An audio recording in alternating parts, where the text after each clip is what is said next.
how does an anointed believer act? Number two, go with me there real quick. An anointed believer is not just committed to exalting God through worship, but they're connected to God in prayer. Here's what it says. He says, and they were, listen to what the disciples what? Teaching, right? And they were praying together, and they were eating together, and they were sharing everything that they had. Church, listen to me. Here's what I'm going to say to you. Prayer unlocks your heart, which unlocks your will. And when your will is unlocked, your movements and behavior become influenced by what pleases God. Here's what prayer does. Prayer makes your heart sensitive to God. And when your heart is sensitive to God, you are sensitive to the move of God. How do you recognize when God is in a church? It's when you're praying and God says, this place, I dwell here. The reason why a lot of us don't want to do anything for God is because we're not spending time with him. Oh God. When you spend time in prayer, your heart becomes so sensitive to the Spirit. Before they make a call on the stage, God already confirms to you at home in your prayer time that there's going to be a need you need to respond to. And it's not just money. When you spend time with God in prayer, he makes you sensitive to people around you. You begin to have the spirit of discernment. You can tell someone who has a need and you can pray with them, because here's what the Spirit does. The Spirit makes you very sensitive to the things that matters to God's heart. But the less time you spend in the Spirit, the more callous your heart becomes. Church, listen to me. Dr. Phil will never move you like the Holy Spirit.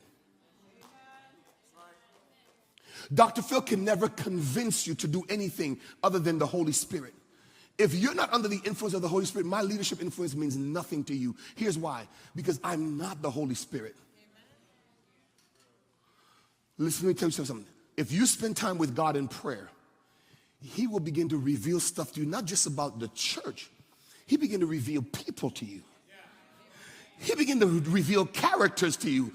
Can I teach this somebody this morning? When you spend time with God in prayer, somebody says, well, I don't know how to pray. Do you know how to talk? Because what is prayer? Prayer is communicating with God. You don't have to have a theological degree to know how to pray. You just need to know how to speak your heart to God. And it says because they spent time with God in prayer, here's what happened. They began to see the needs around them. You know when you become blind to people is when your heart is not open to God. Because here's what Paul prayed. Paul says, open the eyes of my heart. Do you know that your heart has eyes?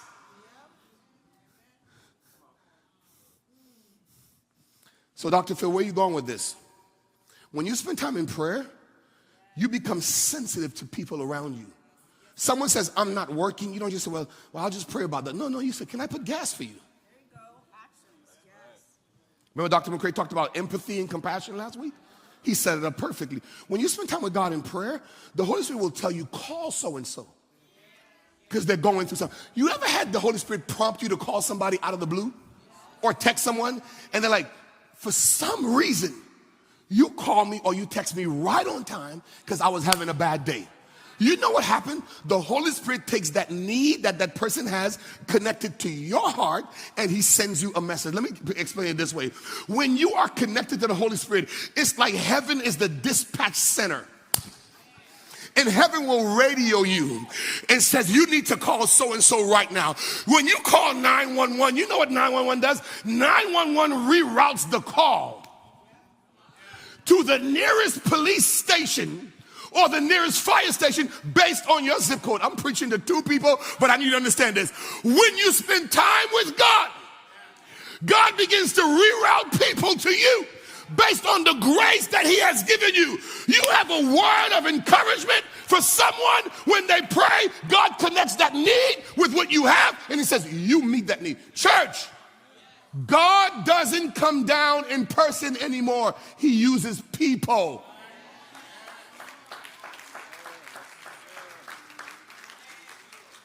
Are you with me? When you said, God, I need you to show up right now, how do you think he's going to show up?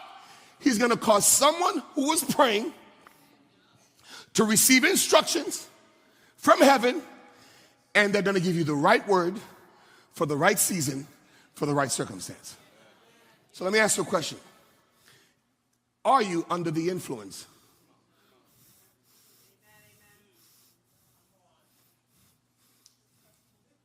Would you pass? Yeah, I'm not going to fall. I work out.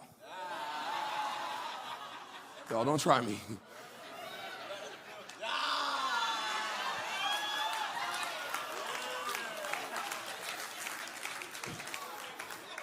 Y'all don't be jealous. Some of y'all can't even do that.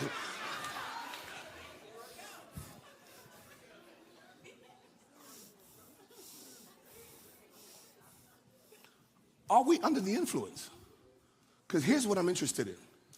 We have enough people in this church that there should never be a ministry that's begging for people to serve.